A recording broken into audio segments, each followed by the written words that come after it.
Welcome to Pulborough and welcome to day 2 of my walk around this area of West Sussex to find where my family come from in this area. This is where my grandfather was born, my dad's dad, Stanley William Braden. He was born here in 1912, I believe. I don't know exactly what house it was. Today I want to take in Pulborough, West Chiltington and Thakeham.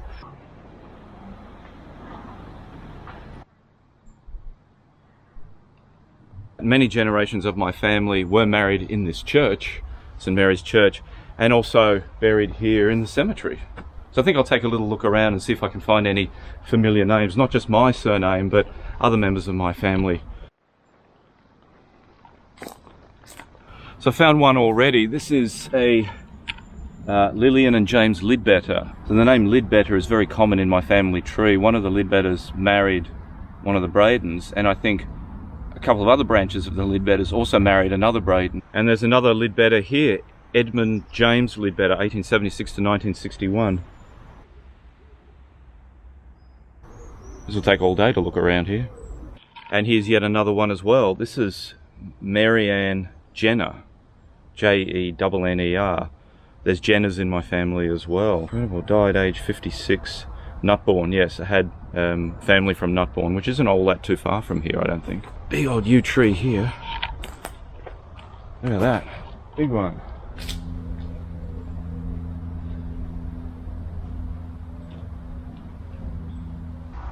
Pots, oh wow, pepper pot. Pepper and pots. Walking by the church here, I can see there used to be an old doorway just here. You get that a lot on churches, I found. There's a blocked up doorway and a newer one put in at some point later. Some of these are Saxon doorways. I don't know how old this church is, I'll look it up. But yeah, blocked up doorway. Yeah. Alright, so that's the churchyard of St Mary's Church in Pulborough. Did find a few familiar names here. Didn't see any Bradens, but that's okay. Look, they're probably here somewhere. A lot of these tombstones are just indecipherable. I'll make tracks. No, okay. I'd have a little look at the town first and just see what it looks like. I don't even know where the town is from here. It's left or right. Currently walking along London Road. This is also known as Stane Street. This was a road that was built by the Romans. We don't know exactly when, but it seems to be very early in the Roman occupation of Britain. Just visited Tesco's. I had to get some sun cream because the forecast for today is in the low 30s. Very, very hot day.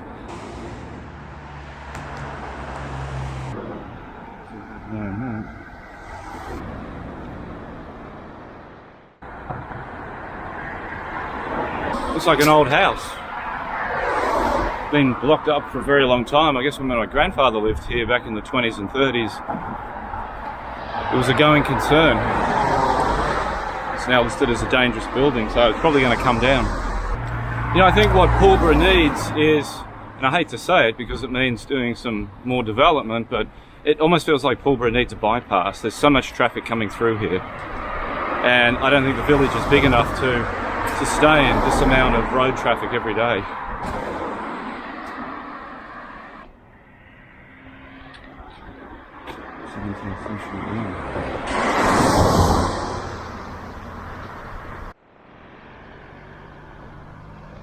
Left Pulborough and just found the West Chiltington Road, and so I hang a left here.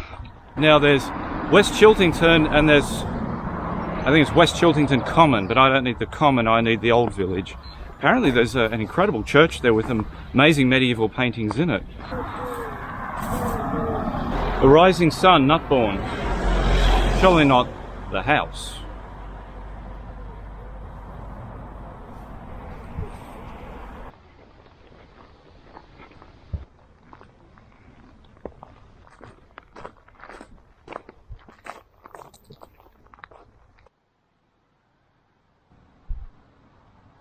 $30, $31, $32, $33, $34. Oh, sorry, I'm just adding. $35, $36.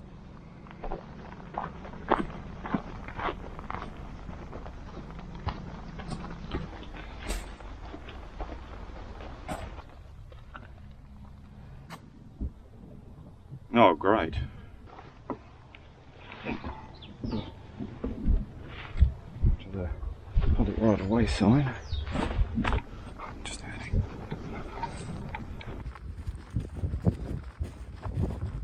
the little settlement of Nutbourne. I've got ancestors from Nutbourne. Can't remember who at the moment. Very out of the way here, very backwoods kind of, in the backwoods. They're not backwoods, the backwoods country area. I'm just keeping an eye out for that bull and adders. It's nearly 11:30. I'm going to check to see what the temperature is right now. Hey Siri, what's the temperature?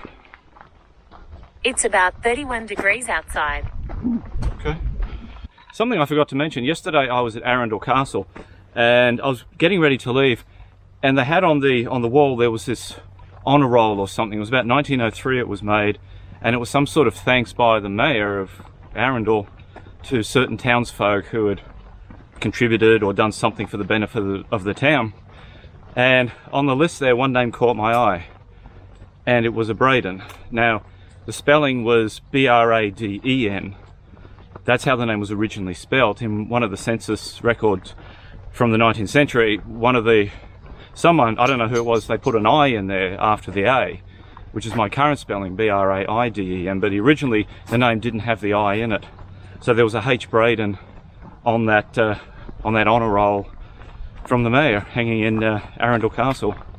Now, as to how I'm related to that person in some way or another, the connection would probably go way, way back, 17, 1800 or something, but there it was. There's the family name.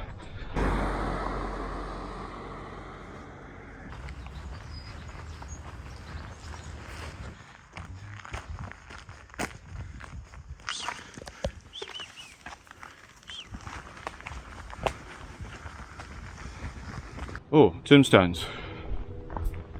I think I've just found West Chiltington Church. This is the one with lots of medieval paintings in it. I'll go and have a look and see if the church is open first, and then I'll come back and have a look around the cemetery and see if I can find any familiar names.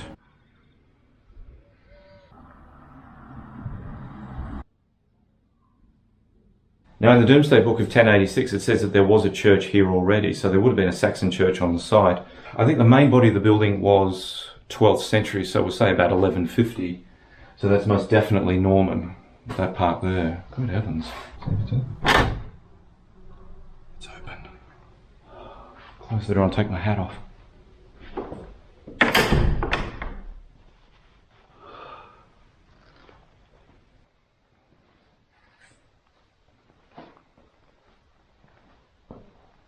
You got to remember that this was when the church was Catholic. So English churches before the Reformation were often full of paintings and colour. So 1870, this is when the frescoes were uncovered. So up until that point, maybe nobody knew they had been here. They'd been covered up for, 300 years? Something? I'm standing here in the nave. This is where the congregation would mainly be.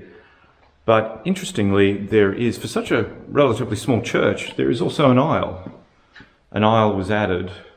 And then there's another little chapel off to the side here, so it has been added to over the years. Look at these paintings, look at this. Look at that. They're all over the place in the nave, they're not up in the chancel or in this chapel here, so maybe they were built a bit later. There's paintings everywhere, looks like an angel up there. Interesting one here. There's Christ on a cartwheel. I'll tell you this, sometimes the depictions of Christ standing on a cartwheel, the wheel is sometimes known as a Braden wheel. It was a form of punishment. All their bones were broken, all their limbs were smashed with clubs and things, and their limbs were interwoven into the cartwheel. They were braided through, so it became known as a Braden wheel. Whether that's what that's depicting, I don't think it is. At least the guidebook says it isn't. It's just him standing on a cartwheel. Scary association with my family name. Now, this is something else I've never seen in a church before. I have no idea what it is. There's a tunnel going right through here. Why, I have no idea. It goes up towards the altar. So why on earth would you need a tunnel inside the church here? And many of these paintings, these medieval wall paintings, date from the 1150s. Think about that, the 1150s. probably painted just after the nave was constructed. Alright, let's go out. Let's have a look in the churchyard.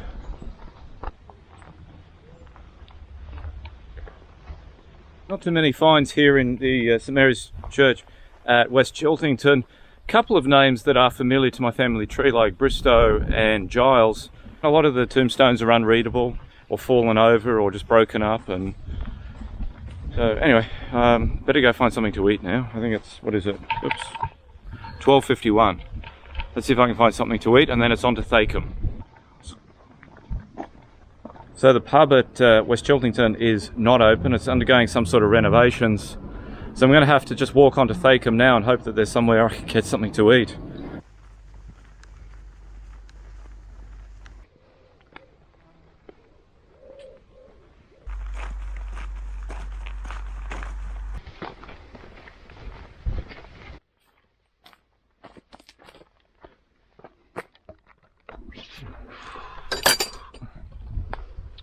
Now, I think I've got to go this way.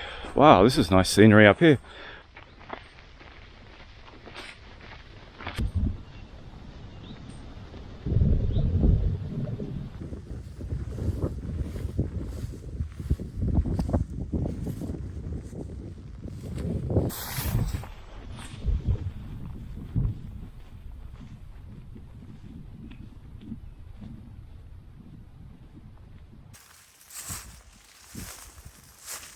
Arriving on the outskirts of Thakeham, lots and lots of my family come from this place. In fact, I think the name ratio in the records, the ancestry records, is higher here than anywhere else. This is it. Thakeham. I still need some lunch because the pub back at West Chiltington was closed.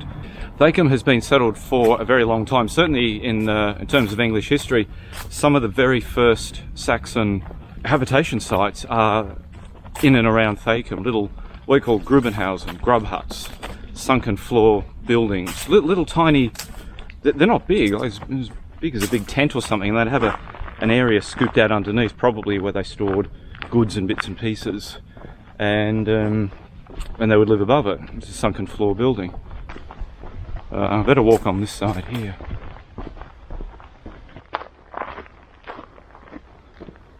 Those grub huts I was talking about, those sunken floor buildings, I believe they date to about the 5th century, late 5th century. So that's very, very early in Anglo-Saxon history here in Britain.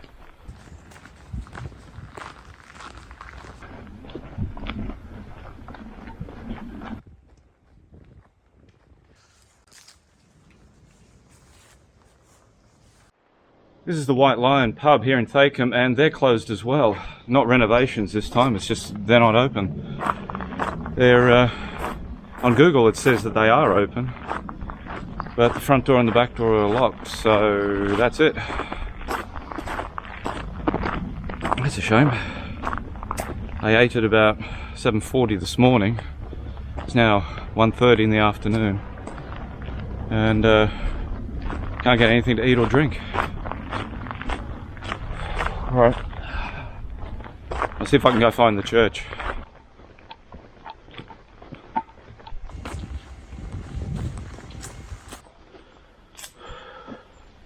Thakeham Halt welcomes walkers.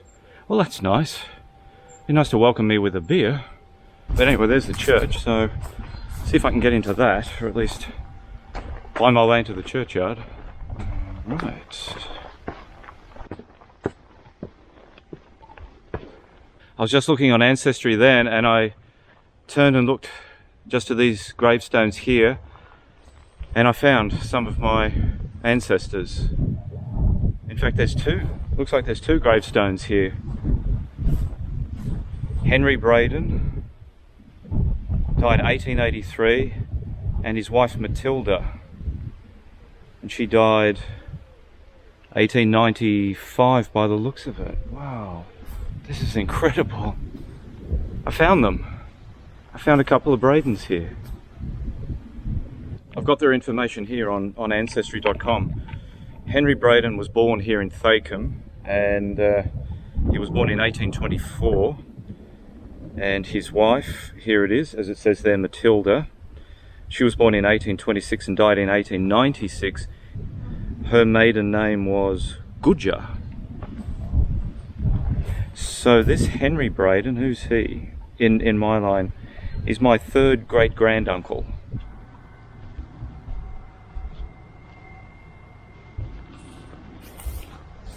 And I've just found another one.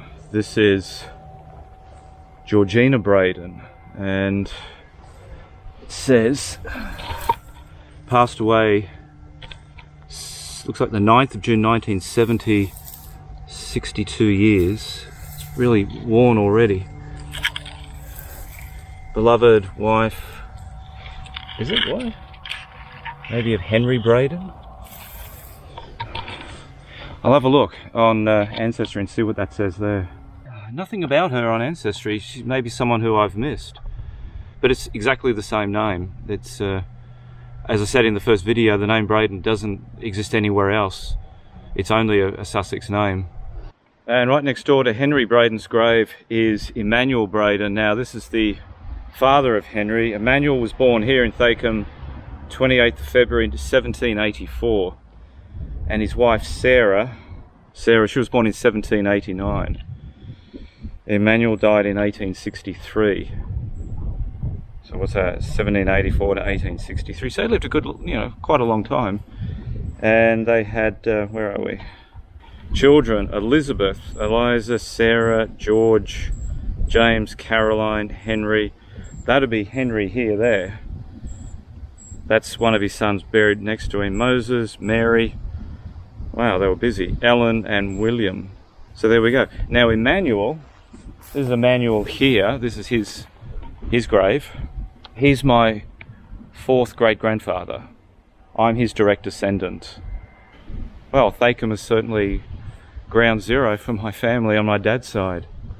I think it's time I thought about eating and getting back to Arundel.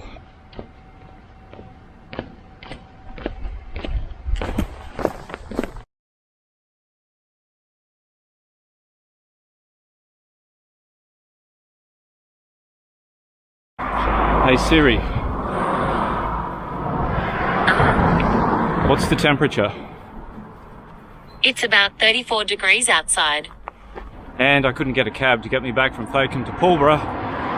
None of them wanted to run today. They all said it was too hot and their cars were overheating. So I've had to walk back all the way from Thakeham to Pulborough in 34 degree heat.